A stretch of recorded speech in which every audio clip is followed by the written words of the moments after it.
来，乡亲啊，继续来看这大问题，政治现金的风暴是继续咧退烧。民众党中评会做出着决议，甲黄珊珊停权3年。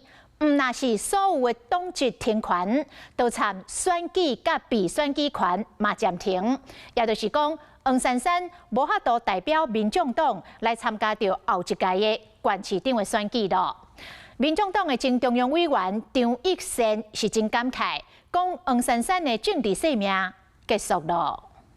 我想总干事责无旁贷，我该负的责任我们一定会负。我绝对也不是一个恋战的人。无论是什么身份，国务院市政警办的总干事黄珊珊强调会继续完成早社会进步，是讲民众党政治现金争议不断。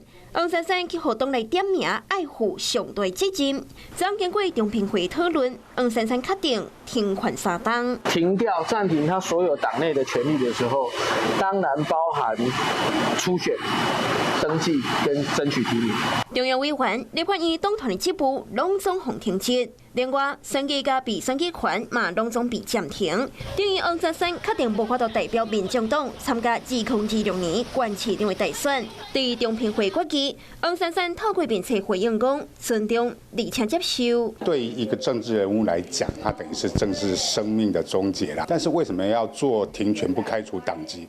主要还是为了保住柯文哲。所以昨天中评会也按照了党主席的这个意志来做所谓的停权的处分，而不是做开除的处分。是讲前一天才强调会继续清查小目，也毋过今仔日的下晡，宣布讲要开小目的记者会，当然党部的早会嘛无看黄珊珊的形影，立法院研究室嘛点支持，免专班会小操的心嘛加做黄珊珊政治路重大考验。